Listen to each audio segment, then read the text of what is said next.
objetivo principal da plataforma: ligar a administração pública, que hoje a administração pública é um cliente que adquire bastante, compra bastante, tem muitos recursos para aquisições, compras, serviços, com os microempreendedores individuais, né, que é um pagamento hoje também para exercício de atividade dentro da economia local. Daí veio através dessa instrução normativa 52 de 2025. Porque no procedimento licitatório, né, hoje na Lei 14.133, a gente tem um sistema, uma forma de contratar microempresa e empresa de pequeno porte. As microempresas e empresas de pequeno porte são pessoas jurídicas e pela lei de licitação a gente tem uma cota de R$80 mil, que é R$80 mil, para fazer licitações exclusivas para essas empresas e IPP. A gente pode fazer dessa forma. O microempreendedor individual, ele também é uma pessoa jurídica, mas ele é apenas ele, né? É uma única pessoa. Na microempresa, na IPP, a gente tem uma sociedade propriamente dita. Aqui no microempreendedor individual a gente não tem essa sociedade. Por mais que ele pode ter um trabalhador, um empregado, mas a classificação jurídica é diferente, porque ele tem uma limitação de tributária, uma limitação de gasto de arrecadação anual. Né? Hoje, o microempreendedor individual é em torno de uns 80 mil, 86 mil mais ou menos, o faturamento anual de um microempreendedor individual. Então a gente vai ver que, inclusive, essa plataforma é mais uma forma, né, de fazer também um controle sobre esse faturamento, que é com base nisso também vai ter emissão de notas fiscais, entre outros. E já a microempresa, a empresa de pequeno porte, o faturamento dela já é maior. A EGP chega a mais de 3 milhões, se não me engano, o faturamento anual dela. Então, justamente com essa forma de incentivo para pequenas necessidades da administração. Existe um rol de atividades hoje, não é para qualquer atividade que a gente usa, a plataforma Contrata Mais Brasil, mas ela tem a previsão, não tem a previsão, a justificativa da necessidade daquela contratação, né? Porque eu estou contratando, mas é muito mais simples do que no estudo técnico preliminar, do que no termo de referência. O prazo para a realização do serviço, ou o prazo de entrega. Por que eu tenho que fazer o prazo? Porque também, se houver um atraso nessa entrega, na realização desse serviço, também é hipótese de sancionar, né, dentro dessa prestação de serviço, sancionar o fornecedor. E eu vou ter que deixar expresso na minha divulgação da demanda, da minha oferta, essa informação. A forma e o prazo de pagamento, né? A forma de pagamento hoje principal é o PIX, que a plataforma indica, mas não necessariamente eu tenho que usar, né? Eu posso usar transferência, por exemplo, né? A maioria dos municípios tem usado transferência bancária e o prazo desse pagamento. Qual é o prazo para que a administração vá fazer a conclusão do processo? Vai fazer esse pagamento. E sempre, dentro da plataforma, a gente não vai precisar juntar, né? ETP, análise de risco, termo de referência, edital das contratações, mas eu vou juntar, por exemplo, a estimativa de preço. Eu vou juntar ali qual é a estimativa que a administração vai fazer, ou eu faço uma avaliação com os fornecedores também, para chegar a essa conclusão. Tem um valor máximo por demanda que pode fazer hoje? Tem uma limitação? O edital que o Ministério da Gestão e Inovação publica, ele vai trazer a relação dos objetos que a administração vai fazer e eu vou parcelando esses objetos. Então, não necessariamente eu vou ter um limite de valores. Para a manutenção do ar-condicionado, o teto é R$400. Não. Ali vai de acordo com a necessidade, com a realidade local. Professor, mas eu tenho a limitação em termos de arrecadação. No caso lá no Contrata Mais, na fase inicial, a plataforma vai operar com serviços até 12.540. Isso é o valor para fins de limitação, porque eu tenho uma limitação de arrecadação, né, que plataforma traz é o mesmo limite das contratações ela fala de contratações com pequena monta, ali que a administração faz, né? Para ter o adiantamento que a gente usa. Aqui tem de plano de pagamento? Isso, exatamente. Aqui tem outro limite, 62 mil, que eu acho que é o da... Que é o limite da contratação direta, exatamente. Por quê? Só que eu não posso fazer uma única contratação de R$60 mil, por exemplo, que ela vai impactar no limite anual do microempreendedor individual. Então, eu sempre vou ter que estar atento a esses limites, né? Não fazer, até porque os projetos hoje não permitem, inclusive, eu fazer uma contratação de R$60 mil, por exemplo, para o microempreendedor individual, fazer uma construção de uma unidade de saúde, por exemplo. Porque aí é uma limitação técnica. O microempreendedor individual só pode ter mais um funcionário, né? Ele e mais um funcionário. E eu tenho que estabelecer prazo, essa conclusão tem que ser em 2 meses, porque eu não posso fazer contrato. Então, sempre quando eu for avaliar o valor, eu vou ter que dar essa limitação dentro dessa atividade. Se fosse assim, tipo uma pintura de um prédio lá para a escola, sim, você meio com um funcionário consegue no prazo. Isso. Mas ela estimava lá com uma prédio em torno de 18 mil, então não posso, né? Não, eu tenho uma limitação. Só que eu tenho 2 tetos, né, dentro dos 12 mil e dentro dos 60 mil. O que eu tenho que avaliar é o serviço. O serviço ele vai demandar a realização em 30 dias, né, vai demandar a realização em 40 dias. Não, uma realização que eu faço em uma semana. Então, tudo isso eu vou ter que trazer essa estimativa, né, de valores e quantitativo, né, de prazo para a conclusão desse objeto dentro do meu edital. Mas eu não posso, eu tenho que tomar muito cuidado com a questão do valor na hora que eu vou selecionar, justamente pela limitação da execução. Se o prédio é uma escola, por exemplo, mas uma pessoa e o microempreendedor individual tem condição de fazer, ou o ideal é parcelar esse objeto. Eu contrato, por exemplo, divido ali a pintura em 4 lotes, 4 ofertas. Eu vou contratar 4 microempreendedores individuais diferentes. Então, só entendeu? Eu posso fazer isso. Eu posso fazer várias vezes a mesma demanda do mesmo serviço, desde que cada uma não ultrapasse os 12.545 e todas juntas não ultrapassem os 62. Que é o limite da contratação direta. Porque qual que é a questão? Hoje, na contratação direta normal, dentro da lei 14.133, eu não posso o quê? Eu quero serviço de pintura para a Secretaria Municipal de Educação. Eu não posso fazer mais de uma dispensa que ultrapasse R$60 mil. Se eu sei que o limite daquele serviço é R$120 mil da pintura na licitação, eu não posso abrir uma contratação direta para 60 mil em janeiro e em agosto eu abro outra de 60 mil. Por quê? No mesmo objeto eu só posso abrir uma contratação direta. Ou seja, ela tem que estar dentro desse limite. Porque se eu parcelo, é contratação direta indevida. Então eu já não posso.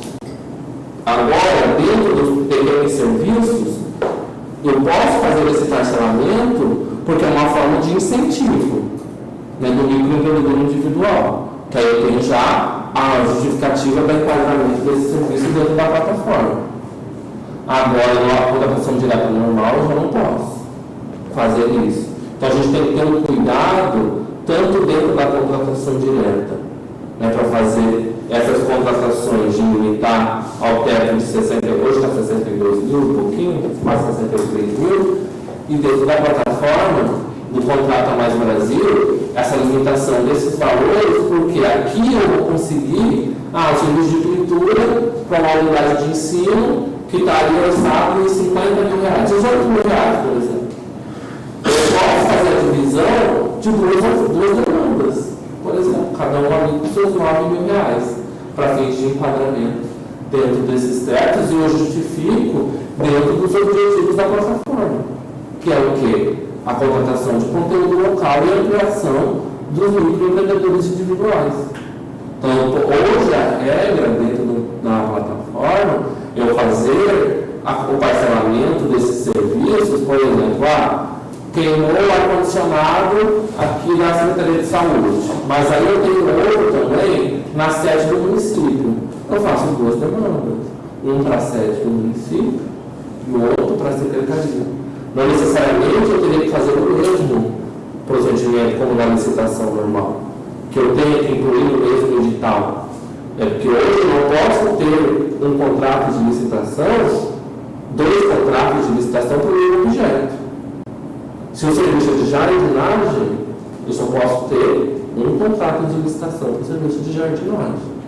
Diferente, por exemplo, claro, né, para alimentação. Por exemplo, merenda escolar é um, para alimentação de pacientes é outro, na Secretaria de Saúde. Mas se for o mesmo objeto na Câmara Municipal, por exemplo, né, manutenção, eu não posso ter dois contratos de manutenção. Por exemplo, aqui na Câmara Municipal, a gente está licitando o serviço de locação de máquinas de café. Mas a partir do momento que eu assino um contrato de locação de máquinas de café, eu não posso ter um contrato para fornecimento de café. Porque eu vou ter um objeto que já vai ter o fornecimento do café, que é a locação das máquinas. Então, a partir do momento que eu assino um novo contrato, eu tenho que rescindir o contrato anterior. Por quê?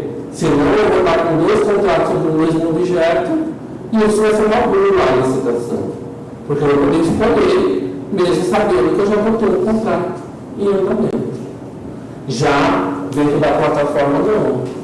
Eu posso fatiar, né, parcelar a minha contratação dentro desse objeto. Né, para serviço de pintura, para fazer com que o valor seja um valor mais compatível dentro das limitações da plataforma, nesse sentido. Levando sempre em consideração que aqui eu tenho como fazer essa justificativa. Do serviço de pintura, para as unidades de saúde, aí eu coloco a metragem, tem 9 salas. Um é com 5 salas, salas tal, metragem tal, outro serviço para 4 salas, por exemplo, sempre levando em consideração essas limitações. Porque eu não posso, porque aqui eu não consigo fazer na plataforma, eu não vou solicitar para o microempreendedor individual qual que é o faturamento que ele já teve naquele ano. Né? Isso são informações que ele presta junto à Receita Federal, dentro da declaração anual de faturamento. Por isso que eu também não posso oferecer um serviço com um limite muito alto. Né? Não 60 mil. Não, tem os limites individuais ali dentro da plataforma, pela limitação desse serviço. Por isso que a ideia é sempre pequenos serviços. Que aí eu consigo também que vários microempreendedores individuais façam esse serviço. E essa contratação, ela vai se enquadrar com pronto pagamento? Hoje, na verdade, algumas plataformas enquadram ela como inexigibilidade.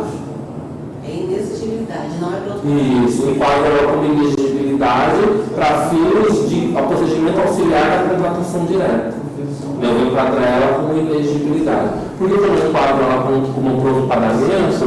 Porque, em tese, o pronto pagamento é para contratações onde eu não consigo fazer planejamento. O pronto pagamento seria para isso. É para os serviços onde surgiu a necessidade aqui de fazer o reparo de um chaveiro, por exemplo. Eu enquadro com o pronto pagamento. Agora, só o serviço de pintura, por exemplo, aí em tese, se eu tenho a previsão no meu plano de contratação anual, tanto faz. Tanto pode ser um como outro, dependendo da previsão. Isso. Aí por isso eu tenho a previsão no meu plano de contratação anual ou não, ou da emergência ou não do serviço. Que são serviços mais tem uma emergência maior, aí é para o pagamento. Porque qual vai ser a diferença? Na hora de fazer esse enquadramento, para fins de fazer diferença para fins contábeis. Por quê? Se é pronto pagamento, eu tenho uma destinação contábil diferente. Se eu já tenho essa previsão dentro do meu plano de contratação anual, se já tenho uma rúbrica orçamentária, eu já vou fazer um empenho diferente. Então, isso vai influenciar para fins de empenho. Eu vou fazer o empenho do serviço, eu vou fazer. Isso, porque aí eu vou ter que ter a previsão primeiro. Se eu tenho uma rúbrica na minha lei orçamentária para pequenos reparos, manutenções, a gente vai usar elas. Aqui, por exemplo, a gente usa como elegibilidade. Porque tem licenciamento. Exatamente, que é o procedimento auxiliar do credenciamento. Agora, se é, por exemplo, para um serviço de chaveiro, que houve um arrombamento da porta, aí eu posso usar como pronto pagamento. Aí eu posso fazer essa classificação. Mas dependendo do quanto também eu tenho disponível para pronto pagamento. Né? Se eu tenho uma limitação para pronto pagamento, a depender do serviço, eu já utilizei esse meu valor. A seleção do fornecedor. Então, eu coloquei lá e apareceu mais de um fornecedor. Eu sempre preciso escolher a proposta mais vantajosa? Sim. Sempre tem que ser? Sempre dentro dessa plataforma. Não necessariamente, a proposta mais vantajosa hoje não necessariamente ela vai se retratar no menor valor. Por exemplo, eu posso fazer um critério dentro dessa seleção, por exemplo, em relação à qualidade dos materiais. Que eu justifico porque daquele fornecedor. Sempre justifico. Eu sempre vou fazer a justificativa do porquê que eu não selecionei fornecedor A, mas fornecedor C, por exemplo. É porque hoje eu não vou alinhar necessariamente, claro que no pré-ganho hoje é muito difícil a gente alinhar a qualidade com o preço, né? Porque ali necessariamente a gente vai acabar contratando o valor de menor, a oferta de menor valor. Mas dentro da plataforma para serviços de reparo, por exemplo, aí eu consigo fazer essa análise onde, por exemplo, pintura. Eu coloco que no serviço de pintura, o material, a tinta tem que ser a base d'água, por exemplo. Né? Ou preferencialmente a base de água, que isso também vai influenciar no valor. Né? Mas isso vai influenciar o quê? No serviço. Que vai pintar dentro de uma unidade de saúde que está em funcionamento. E você coloca a tinta à base d'água, por exemplo, eu não vou precisar interromper a prestação daquele serviço. No serviço de saúde, eu vou ter o funcionamento do serviço junto com a segurança realizada. Então, se o fornecedor que chega e me oferece essa tinta, né, e o preço dele é um pouco mais elevado, eu justifico, aí eu faço essa contratação. Porque aí eu justifico o quê? O serviço não vai ser interrompido, o serviço de saúde não vai ser interrompido, está dentro do serviço do valor de mercado, dentro da tabela, por exemplo, que eu coloco com a cotação desse serviço, o valor não é elevado. Porque mesmo na plataforma eu tenho que justificar porque eu cheguei naqueles valores. Eu cheguei esse valor, eu não vou necessariamente fazer uma pesquisa de preços, como eu faço na licitação lá. Acho que é o artigo 22, 23 da lei de licitação, ele traz lá o rol de fontes que eu tenho que tirar para fazer minha pesquisa de preços. Aqui eu não vou precisar fazer isso detalhadamente, mas eu tenho que justificar de onde eu tirei aquele preço. Por que se enquadra como exigibilidade e não dispensa? Porque é um procedimento auxiliar onde eu faço por credenciamento. Na dispensa, por exemplo, o que eu faço? Na dispensa, eu vou fazer a divulgação do meu edital de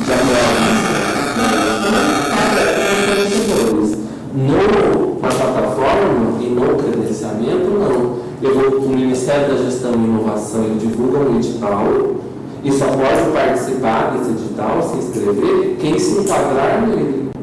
Então, tipo, seria um fornecedor exclusivo. Então. Isso. que na verdade o credenciamento está dentro dele. É fornecedor exclusivo porque o serviço de pintura pode ser prestado em regra a qualquer pintor.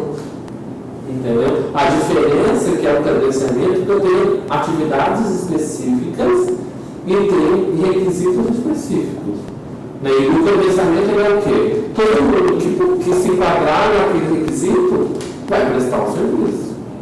Na contratação direta, não. Eu só contrato um. Por que é um credenciamento? Porque eu tenho várias demandas, e os interessados vão se encaixando nessas demandas. Então, ele é um credenciamento onde o Ministério da Gestão e Inovação tem um rol de credenciados ali e eles vão se candidatando dentro daquela plataforma. Ela não é aberta, por exemplo, para o microempreendedor individual que não é cadastrado se candidatar. Ele precisa antes passar pelo procedimento anterior, diferente da contratação direta. Por isso que ele é enquadrado hoje como inexigibilidade. né, pela hipótese de ser um credenciamento. Você quer falar? Uma dúvida desse exemplo que o professor deu aí, de não obrigatoriamente selecionar o menor valor, desde justificado. Mas assim, depois que eu coloquei uma demanda, igual a da Tinder, que o professor falou aí da base de dados, lá os MEI vão lá fazer o cadastro da proposta. E nesse cadastro da proposta, eles conseguem pôr só o valor da proposta deles ou eles conseguem pôr assim? Porque assim, para mim escolher, porque eu escolhi você e não o menor. Perfeito. Aí, baseado no quê? Então, se ele entrar lá e decidir só por preço, eu não tem como justificar. Perfeito. Tanto que o que muitas administrações fazem quando ela está divulgando a oferta, ela coloca um telefone de contato dentro da demanda, para que quem estiver interessado entre em contato com ela, para fim justamente dela fazer essa análise. Só que a gente tem um problema, que na verdade a ideia da plataforma era o quê? Eu selecionar o fornecedor sem saber quem ele é. A ideia da plataforma era essa. E o fornecedor ele vai fazer a oferta lá e eu não vou saber quem é o fornecedor. Eu só vou olhar a proposta dele, né, o valor que ele ofereceu e fazer a seleção. Uma forma objetiva.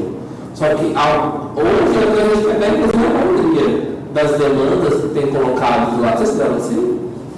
Vocês colocaram o contato lá? Não colocamos contato, mas como a Câmara da cidade é uma da cidade, 2 deles apareceram lá para ver qual era a serviço. Isso. Então aí acaba que eu vou ter essa opção de, com o fornecedor, saber como que vai ser feita a proposta dele. Entendeu? Então eu coloco lá, entre em contato com tal número da Câmara Municipal, do responsável, e aí fala, mas no caminho está o detalhamento da sua proposta. E aí, com o detalhamento dessa proposta, eu consigo justificar. Porque se eu selecionar só pelo valor, indiferente. De eu saber quem é e quem não é. Na plataforma ele só consegue pôr o valor lá. Exatamente. Entendeu? Agora, se é um serviço mais detalhado, que eu preciso de uma qualidade mais próxima, aí eu posso fazer esse requisito. Hoje não temos disponibilidade nesse sentido para a administração. Entendeu? Que ela justifica em torno da qualidade do serviço e tal. Entendeu? Aí eles chegaram, então, aí lá, olhar. Foram lá, falaram que era sobre o serviço, e queria ver, aí a gente mostrou que era sobre isso. Explicou o que é que queria, saíram também, falaram qual era o valor, depois lançaram.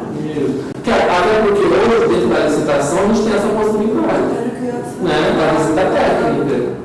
Hoje a visita técnica é uma obrigatória. Mas quem quiser fazer a visita técnica, maravilha. E, inclusive, se eu não faço a visita técnica e depois questiono como fornecedor, eu não sabia qual que era a realidade, você vai ser penalizado. Porque você tinha a opção de fazer a visita técnica. Pelo menos nós colocamos lá, eu fiz o serviço de eletricista, né? Para fazer a visita técnica e ver se não quiser. Perfeito. Tanto que já vi em outras demandas também essa possibilidade. Né, de lá na demanda, o município, a Câmara Municipal deixa claro que é possível fazer a visita técnica, entendeu? E aí depois ele lança lá que você não faz a visita técnica, que depois questiona algo relacionado que poderia ter sido verificado antes, o ônus é do fornecedor, exatamente. Então é possível, né, fazer essa possibilidade de ter uma visita técnica dele, ainda mais por esses serviços que envolvem, né, manutenção, eletrodomésticos e aparelhos eletrônicos aumentando. Né, que a gente vai saber como é que funciona, todos vão ser iguais. Agora, a pintura, serviço de pedreiro, por exemplo, aí eu posso colocar, tanto que esses serviços geralmente visam essa indicação, né, de entrar em contato com a administração para fazer essa plataforma também, eles podem mandar as dúvidas lá durante o dia. Isso, perfeito. Eles fazem esse questionamento lá e respondem. Isso, é a mesma coisa como a gente tem, quem utiliza, por exemplo, compras Gov para fazer licitação, quando a gente está com a sessão aberta, os fornecedores vão encaminhando as dúvidas ali, a gente vai tirando essas dúvidas. Né? Então, da mesma forma, eu consigo ter esse contato com o fornecedor. Ele quer saber, por exemplo, se eu não coloco lá qual é a metragem, por exemplo, ele quer saber qual é a metragem, eu informo. Eu tenho essa relação, esse contato. Então, por isso que quanto mais específica as informações tiverem, melhor, né, para fim justamente da gente fazer essa verificação. Aqui, por exemplo, eu tenho um modelo, uma oferta que foi realizada dentro da plataforma, e aqui eles colocam, por exemplo, a visita técnica antecipada, eles recomendam, né, que se faça a visita técnica antecipada, a avaliação do serviço, e nesse caso, é uma manutenção, isso, de ar-condicionado, instalação de ar-condicionado. Colocou a marca, aqui colocou qual é a situação da correção de vazamento de água, limpeza de dreno, higienização, conserto. Tudo isso aqui vai envolver peças, por exemplo, né, no caso da correção do vazamento. Então, eu precisaria da visita técnica, nesse caso, para fazer a análise de qual é a peça, por exemplo. E aí ele vai fazer o seu orçamento e vai fazer esse agendamento do serviço, vai fazer esse orçamento, e é com base nisso que a administração vai fazer a seleção. Num caso desse aí, que solicita a visita técnica para ver o que vai precisar de peças, se é necessário, não tem como a gente fazer uma cotação. A gente pode abrir nesse caso sem lançar o valor. Sim, e aí, por exemplo, aqui no caso da plataforma, diferente da licitação, que eu tenho que fazer estimativa de preço anterior, aqui ela pode ser concomitante com a minha solicitação. Porque no caso da manutenção, eu não tenho como precisar qual vai ser o serviço. Eu vou abrir justamente aqui a demanda para me saber. Eu tenho um problema, mas eu não sei da onde está vindo esse problema. Então, eu abri aqui na plataforma para resolver isso. Aí eu vou fazer a minha estimativa de preço concomitante com a seleção. Apareceram 4 pessoas, fizeram uma visita técnica, me apresentaram o orçamento e as peças, e eu vou fazer a seleção com base nesse orçamento que eles entregaram. E quando tiver divergência de peças? Aí eu vou ter que fazer uma análise mais precisa. Porque, por exemplo, eu pedi informações para os fornecedores, porque tem 3 orçamentos. 2 têm a mesma peça, um tem uma peça diferente. Eu pedi esclarecimento para ele, né, a ponto, qual é a diferença dessa peça para outra peça, porque para um foi indicado.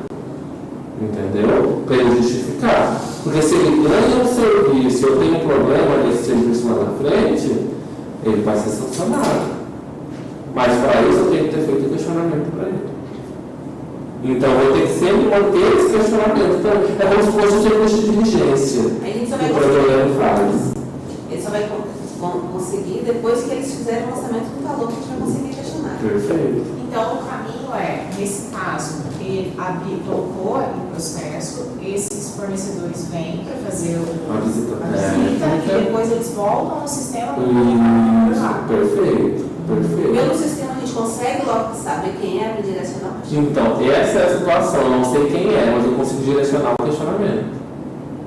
Entendeu? Eu não vou saber qual é o fornecedor. O que eu posso fazer, por exemplo, é solicitar que ele encaminhe o orçamento diretamente para a administração.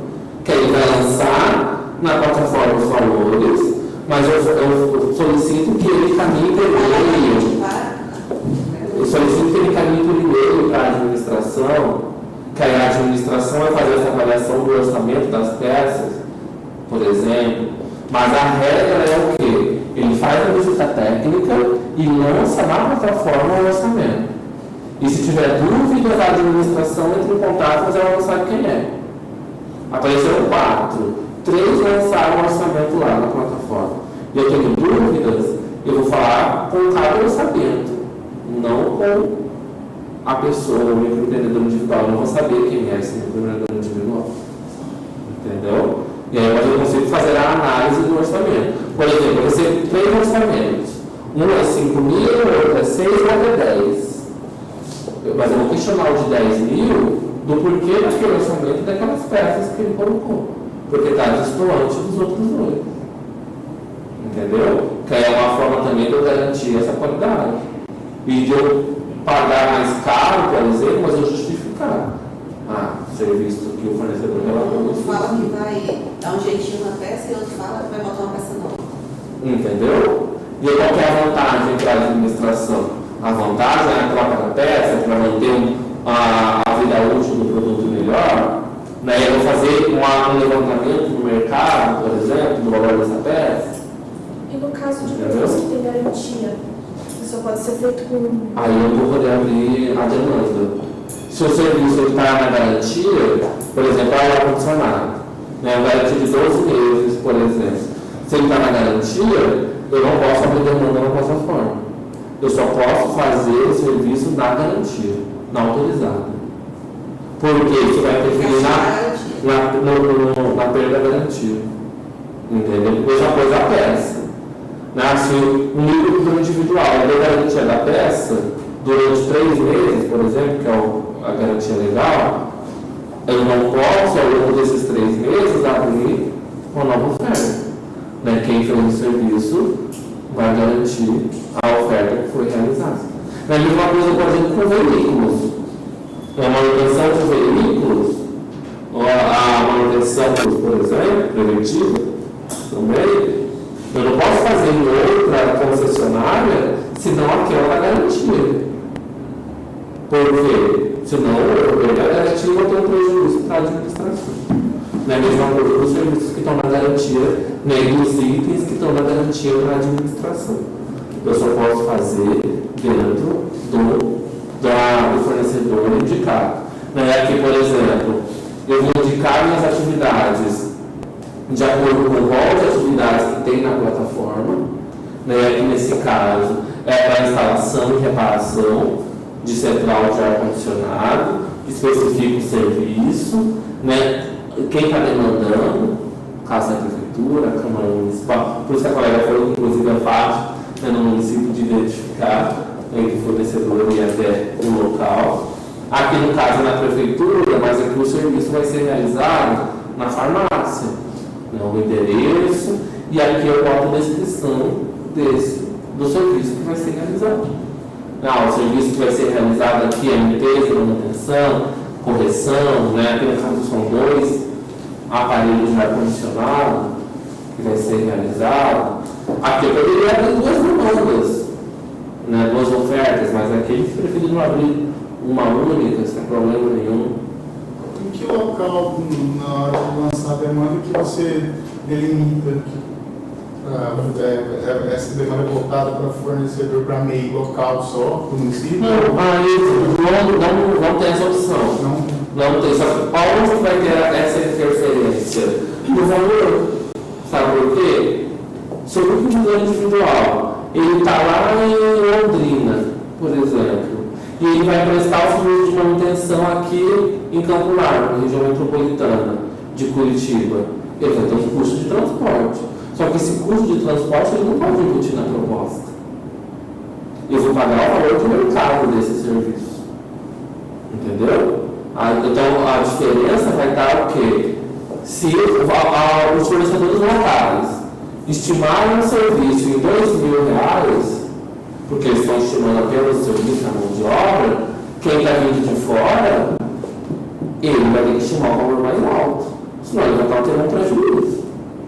Mas acontece nas estações comuns, assim, pelo menos nas eletrônicas, a gente acontece bastante. O cara pega e pega a demanda lá. Só que aí, essa é a questão, que na licitação normal eles fazem muito isso para eles conseguirem aquela certidão de capacidade técnica, de já ter prestado serviço para a administração pública.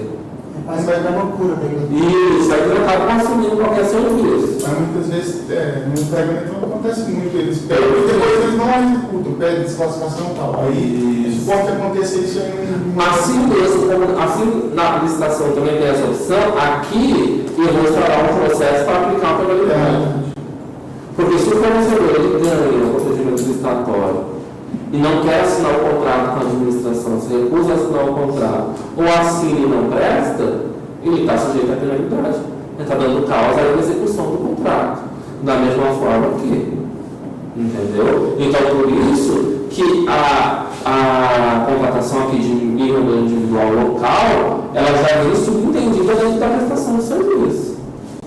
Justamente por conta da limitação da proposta. Eu vi que tem uma coisa que quando os MEI fazem cadastro na contrato no Brasil, eles podem selecionar uma região de preferência. Eles receber alerta. Isso, mas não necessariamente que ele fique impedido Esse 30 para falar. Perfeito.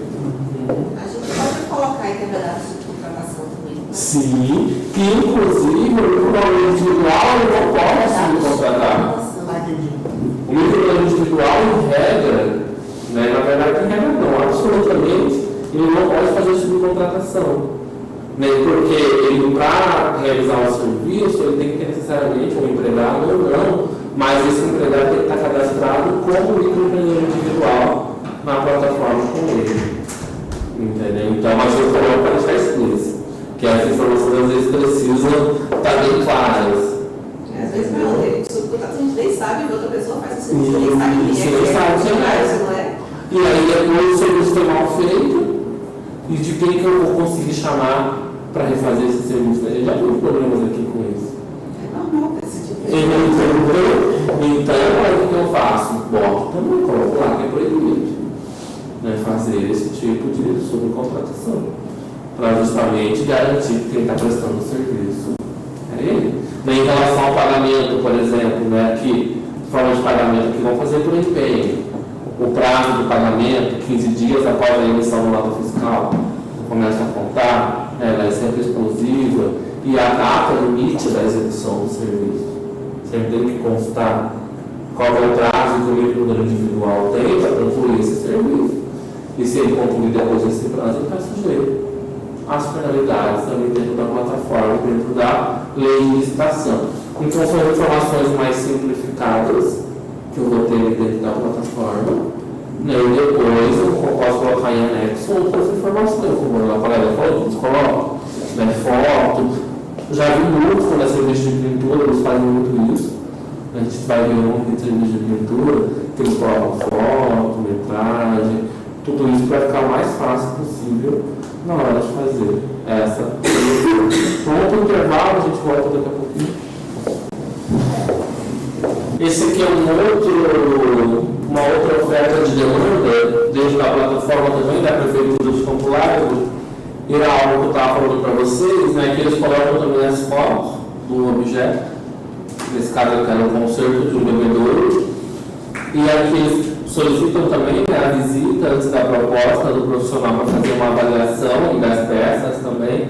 E da mesma forma, eles colocam um contato também para agendamento dessas visitas, para fazer dessa forma. Então, é uma garantia, uma recomendação, né, não é obrigatória a realização da visita técnica, até porque a lei de licitação não torna ela obrigatória, mas como uma recomendação justamente para a realização desse serviço dentro do objeto que vai ser colocado ali dentro da administração.